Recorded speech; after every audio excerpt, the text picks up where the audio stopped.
Hello, and thank you for joining us. Hispanic Heritage Month kicked off on September 15th, and News 8 is celebrating. Over the next half hour, you'll see some incredible stories that highlight the rich history and contributions of the Hispanic population. And speaking of the Hispanic population, it has been steadily growing over the last 4 decades. As Leah Lando reports, thousands relocated here after Hurricane Maria and brought some of their culture with them. Corliss Quinn moved to Rochester with her family just over a year ago after Hurricane Maria pounded Puerto Rico. It was very devastating, and so I took the decision of coming over here. She now works at Ibero with Julio Signs, helping other Hispanics find jobs and housing. Signs says about 7,000 people have relocated here following Hurricane Maria. Almost all of them have found jobs. That says a lot about the local economy and people's willingness to help them. Folks that we worked with have found jobs in construction, in the service industry, and local factories. We've even hired some here at Ibero. Julio says this is just one of the signs of the growing Hispanic community. El Divino, one of the first Cuban restaurants in Rochester, its owners relocated here from Cuba. Overall, over the last few years, we've seen a lot of Hispanics open restaurants in the area, whereas before there used to be maybe 3 or 4, there's dozens and dozens. Many who choose to call Rochester home have family ties here and like the style of living. I've talked to a lot of the folks that have moved here, and they, first of all, say people here are very friendly. Corliss Quinn agrees. I like Rochester. I've been doing a lot since I've gotten here, and I love my job, what I've been doing here. Leah Lando, News 8.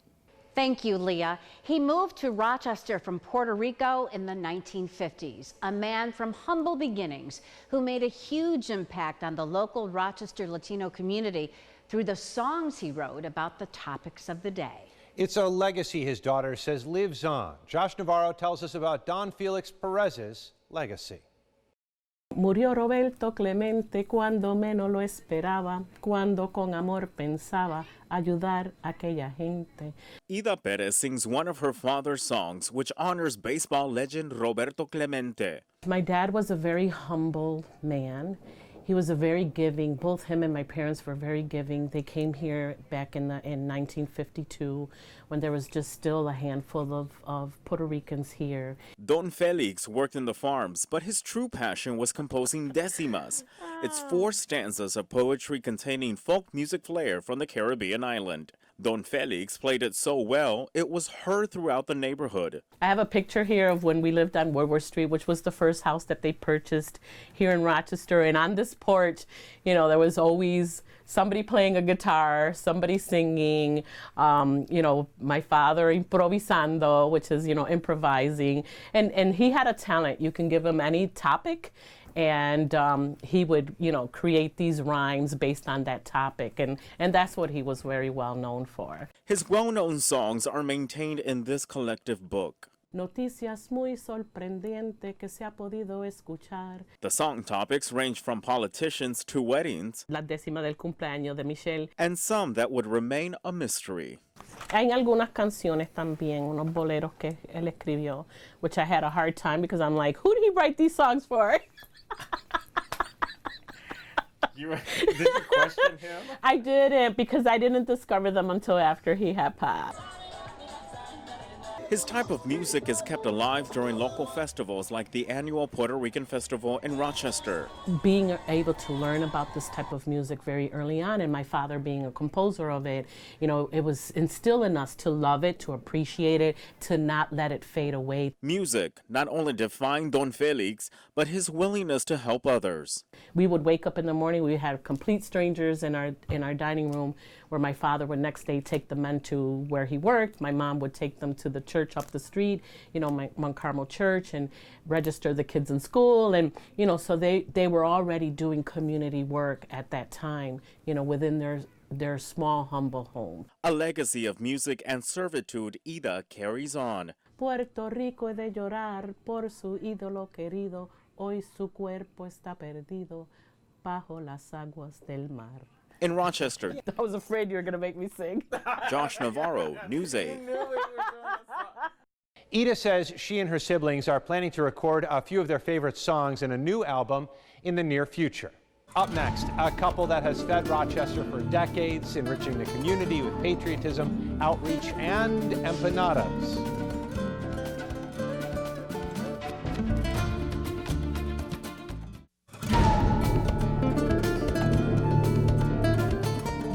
Juan and Maria Empanadas stop at the Rochester Public Market is something of an institution, but so are Juan and Maria Contreras. They've cooked up a cultural understanding over the years, and we talked about that over a meal. Thank you for the meal. This is lovely. You're very welcome. I see you enjoyed it quite a bit. Oh, it's delicious. The sauces, everything. So you're Juan and Maria. I guess, yes. Well, this is Maria, right? I'm not Maria. This is Maria and Juan. How did Juan and Maria happen? In the kitchen of our table over 20 years ago. But if you really take it back, it was back in the 70s, actually, when we had the first food truck. Unofficially, the very first food truck in Rochester. That was back in 1980, which at the time nobody knew what a food truck was, including us. We just called it a kitchen on wheels, and a mobile kitchen. That's what we called it. And we went to festivals, and then in the year 2000 is when we had the opportunity to get get established here in the market. And Maria's the one that thought that maybe empanadas would be a good dish. And we started selling maybe, I don't know, 40, 50 empanadas on a Saturday. Because again, Rochester didn't know what they were. We used to sell a bunch of hot dogs and hamburgers and French fries and breakfast sandwiches, and that's how it took off. We haven't sold one of those in so many years now. Now we do 1,000 empanadas every Saturday. So it's one thing to serve the people and have this great idea, but you did more than that. You sent empanadas to WROC. You started the Spanish festivals. What encouraged you to do that? We just love the community.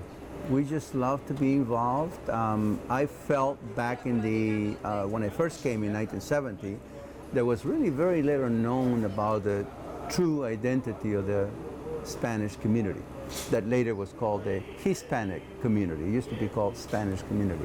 And so we just wanted basically to share the true Spanish community from all 20 Spanish-speaking countries with Rochester, with Monroe County. So we started the festivals. We were able to produce the festivals. We were able to sponsor the festivals, organize the festivals. We did 4 or 5 here at the market, and then 6 Flags there in Lake. You know, it's one thing to realize the American dream, which you have. It's another to try and help Americans understand a culture. Do you feel like you've been able to do that in some way? Yes, I think so. I think that there was a lot, and obviously everything evolved. And I may have been a pioneer in many different ways, but obviously there's many other people that have taken over, which is great. You can't do everything all the time for the rest of your life. I started unofficially the very first radio program in Spanish, when there used to be only a Jewish program and an Italian program. That was all in German. There was 3 programs, and we were able to break into that, and we served the community. So I think that what has happened is that people have realized that how diverse the Spanish community is. What's next for you? What do you think is gonna? We're looking for the next WROC.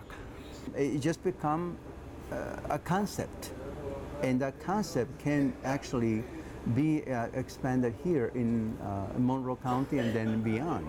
The couple is also considering writing 2 books, one about their business and the other about the death of their daughter 5 years ago to cancer. Up next, a group of local Latino elders were recently honored for the contributions they've made to one Rochester neighborhood.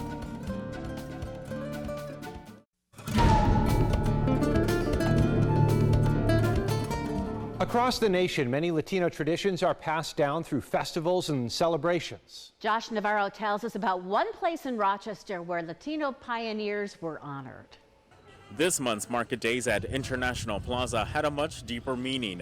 The City of Rochester's Hispanic Heritage Committee, along with Ibero and St. Michael's Catholic Church, recognized 28 elders during a ceremony for their contribution and dedication in striving to make a positive impact in the North Clinton neighborhood for more than 2 decades. Honoring those that have put the effort, blood, sweat, and tears to change that narrative, but have never had that extra added support to do that. We're going to add that support.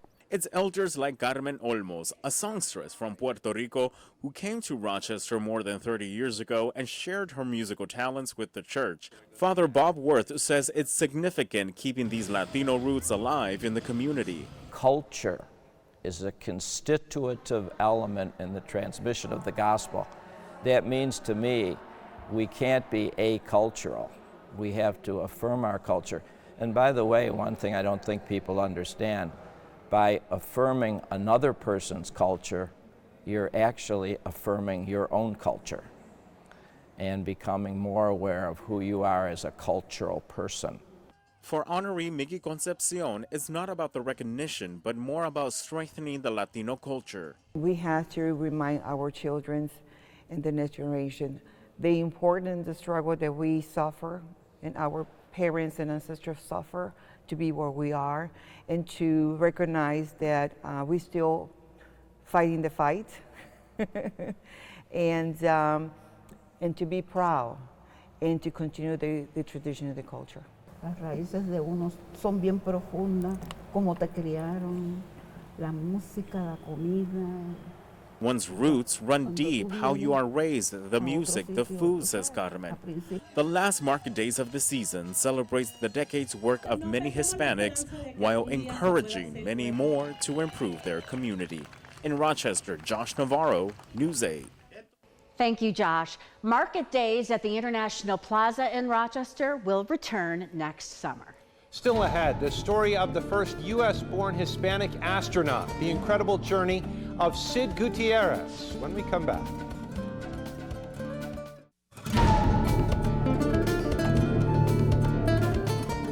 He's known around the world for his accomplishments. Not only did he make it into space aboard 2 NASA shuttle missions, he made it into the history books. His story begins in Albuquerque, New Mexico, and Crystal Gutierrez tells us his journey is far from over. I remember one individual, a little bit older than me, who told me, you know, there's no way you're going to be an astronaut. I was like, why? And he said, they're never going to pick a kid from New Mexico. T-minus 10, 9. Yeah, you hear the countdown. We have a go for engine start, 6. It sounds like you're sitting on top of the world's largest vacuum cleaners that just lit up. 2, 1, ignition, and liftoff of Columbia. Right now, I'd like to turn it over to Sid Gutierrez, the pilot. Sidney McNeil Gutierrez, also known as retired Air Force Colonel, to the world, NASA astronaut. I'm the first U.S.-born Hispanic astronaut, yes. What a title. Did you ever think that title was going to be bestowed upon you? I always wanted to be an astronaut. Well, almost always. In the 5th grade, I decided I wanted to be an astronaut. So I laid out a path to do that. A lofty goal for some, but not for Sid. His first stop, an air show at Kirtland Air Force Base. As Sid accomplished his first goal by making it into the Air Force Academy, he would soar past his second goal and became a pilot, flying the F-15s and becoming a pilot instructor, then becoming a test pilot for the F-16s. He wasn't done just yet, though. He would apply to NASA, and you guessed it, he'd get that call. How old were you then? I was 30, I think I was 32. 32 years old. Yeah. Getting a call from NASA. Yeah. Saying, come on down. Right. The first person he called, his wife, Mary Ann. Did you ever think he was going to reach that goal? I thought if anybody could, he could. He's a very determined person, very motivated. January 1986, a year and a half after Sid put on that NASA uniform, tragedy struck. The Space Shuttle Challenger exploded on liftoff. The world left in shock, the NASA family left in tears. I remember, talking to the, the wives of the pilot and the commander, Dick Scobie, and I remember she gave me a hug the day after the accident. She gave me a hug and said, "We need to fix this and make it better." so that same thing doesn't happen to you. As NASA investigated and worked to fix the wrong, Sid was sent to Washington, D.C., working to answer everyone's questions surrounding the Challenger disaster. Anybody can be an astronaut when things are going well, I said, but it's a real challenge when things are going poorly. Not long after returning to Houston, Sid's dream would become a reality. In 1991, Sid, the first U.S.-born Hispanic astronaut, would head into space aboard Shuttle Columbia. With the tragedy of the Challenger fresh on their minds, Sid suited up, boarded the shuttle, and lifted off. You saw it going up, but feeling those shock waves against your chest made you realize that they're really going into space. In 1994, Sid became the first Hispanic to ever command any space mission, including Russian missions. That means he landed the enormous Space Shuttle Endeavour with 6 lives on board. One of the most important one was you only get one chance with this. With the F-16, if things don't go well, you can push the power up and go around. I never saw it as being a Hispanic astronaut or whatever. I was just an American astronaut. It's true, yes, I guess he did make history. But he fulfilled his dream, and I guess to me that's just as important as making history. We'll see how it all turns out. Thanks. Hi. Welcome to Planet Earth. Thanks. And reality. It's nice to be back. Sid is not done exploring yet. He owns and runs a rocket company based in Florida as he works to keep space exploration going. But he doesn't live in Florida. After retirement, he moved back to Albuquerque's North Valley, just down the street from his childhood home. When our Hispanic Heritage Special returns, the story of a mother and son and their escape from Venezuela, the hardships they overcame before becoming successful entrepreneurs in Rochester.